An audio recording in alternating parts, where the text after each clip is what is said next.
बचपन से ही हम सब लोग डरावनी या फिर कह लो भूतों की कहानी सुनते हुए आ रहे हैं, जिनमें कुछ कहानियाँ तो सच होती हैं और कुछ काल्पनिक। लेकिन जैसा कि आप सबको पता है कि हमारे चैनल में आपको हमेशा सिर्फ सच्ची कहानियाँ मिलती है, तो ये कहानी भी एकदम सच है। इस कहानी में एक हॉलीवुड की बहुत ही फेमस फिल्म भी बन चुकी है, जिसका नाम द कंजरिंग था। अब शायद आप में से कई लोगों ने फिल्म देखी भी हो, लेकिन फिल्म में कुछ काल्पनिक सीन्स भी दिखाए गए हैं और ज़्यादा लोग इसकी असल कहानी नहीं जानते। तो आज एक सच्ची भूतिया कहानी भी जान ही लो। और दोस्तों, ये कहानी इतनी ज़्यादा डरावनी है जिसमें एक बार तो इसकी रिसर्च के दौरान मुझे भी डर लगने लग गया था। तो अगर आप सब लोग अपने को निडर मानते हैं तो ये वीडियो को सिर्फ एक बार अंत तक पूरी ज़रूर देख लेना, क्योंकि ये कहानी बहुत ज़्यादा डरावनी और इंटरेस्टिंग है। नमस्ते दोस्तों, कैसे हैं आप सब। स्वागत है आपका हमारे चैनल कहानी और किस्से में, जहां आपको मिलेगा सिर्फ सच। बात की शुरुआत होती है इंग्लैंड से। करीब जनवरी 1971 में एक आदमी जिसका नाम था रॉजर, वो अपनी पत्नी कैरलिन और अपनी 5 बेटियों के साथ रोड आइलैंड आया और उसने वहाँ एक हैरिस विले नाम की जगह में 14 कमरों वाला एक फार्म हाउस खरीद लिया। अभी उन्हें घर आए 1 हफ्ता भी नहीं हुआ था और उनके साथ अजीब सी घटनाएं होने लगी। उनकी वाइफ यानी कैरलिन को कई बार घर के झाड़ू गायब हुआ दिखता था या कभी दूसरी जगह दिखाई देता था। यानी वो अगर झाड़ू को बेड के नीचे रखती थी तो उन्हें कुछ ही घंटे में वो किचन में दिखाई देता था।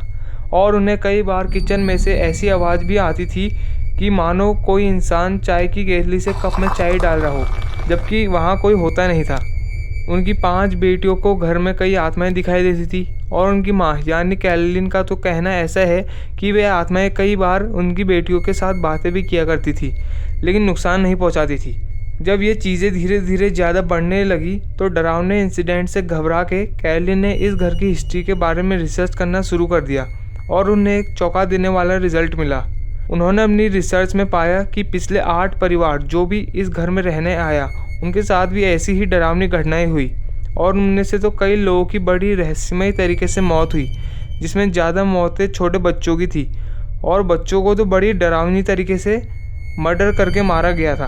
तो जब घर में ये चीज़ें ज़्यादा बढ़ने लगी तो उन्होंने एक पैरानॉर्मल एक्सपर्ट को घर की जांच करने के लिए बुलाया और जब उसने घर की जांच शुरू की तो उसे एक आत्मा के बारे में पता चला जो कि घर में बसी सभी आत्माओं से सबसे ज़्यादा खतरनाक है और उस आत्मा का नाम बाथशेबा था, जो कि फिल्म में भी बताया गया है। तो कहानी में आगे बढ़ने से पहले आप सबको बाथशेबा की थोड़ी सी हिस्ट्री की नॉलेज होनी चाहिए।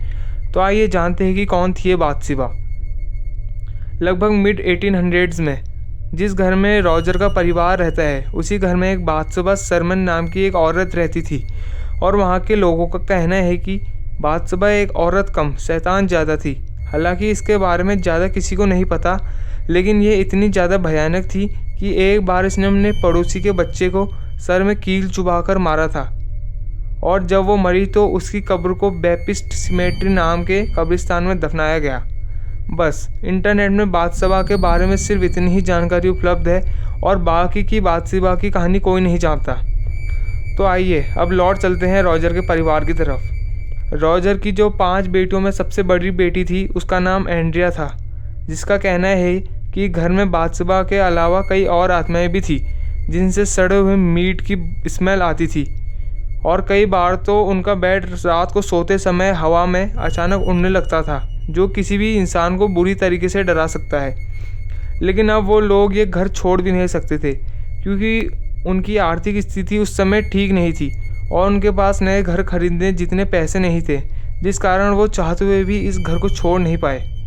वो समय समय पर घर की स्थिति जानने के लिए पैरानॉर्मल एक्सपर्ट को बुलाते रहते थे, लेकिन एक दिन लॉरेन ने आत्मा से कांटेक्ट करने के लिए घर में सियांस नाम की प्रक्रिया की। अब आपकी जानकारी के लिए बता दूं कि सियांस एक प्राचीन तरीका है आत्माओं से कांटेक्ट करने का, और जैसे होता है वीज़ा बोर्ड, कुछ इसी टाइप का। उनकी बड़ी बेटी यानी एंड्रिया का कहना है कि जब लॉरेन सियांस कर रही थी तब वो बड़ी डरावनी आवाज़ और एक अलग ही भाषा जो कि इस दुनिया की नहीं लगती, उस भाषा में आत्माओं से चिल्ला चिल्ला के कुछ बातें कह रही थी। लेकिन जब लॉरेन सियांस कर रही थी तो उसी बीच एंड्रिया की माँ यानी कैरोलिन अपने आप ही हवा में उड़ने लगी और बहुत ही ज़्यादा डरावनी आवाज़ में सबको घर से निकलने के लिए कहने लगी। और वो बाथशेबा की आत्मा ही थी जो उनसे सब करा रही थी। कैरोलिन को वो कभी कमरे के इस कोने तो कभी उस कोने में फेंकती। लेकिन फिल्म में हमें सियांस की जगह एक एग्जॉर्सिज्म नाम की प्रक्रिया दिखाई गई है जो कि झूठ है। फिर एक बार सियांस करने का नतीजा जानने के बाद उन्होंने फिर कभी आत्माओं से संपर्क करने का प्रयास नहीं किया, और जब बड़ी मेहनत से धीरे धीरे करके उन्होंने नए घर खरीदने के लिए पैसे जुटा लिए, तब उन्होंने फाइनली 1977 में लगभग 7 साल बाद ये घर छोड़ दिया और वो दूसरी जगह चले गए। लेकिन वहाँ जाने के बाद भी उनके साथ कुछ ना कुछ डरावनी घटनाएं होती रही। तो दोस्तों, ये कहानी यहीं पे ख़त्म होती है, और आज ये कहानी हम आप सबको सिर्फ एंड्रिया के कारण ही सुना पा रहे हैं, क्योंकि कुछ समय बाद एंड्रिया ने ही अपने साथ घटित ये आश्चर्यजनक बातों के बारे में एक house of darkness house of light नाम की बुक में बताया था, जिसे बाद में जेम्स क्रॉसवर्ड नाम के डायरेक्टर ने अपनी फिल्म कंजरिंग में दिखाया।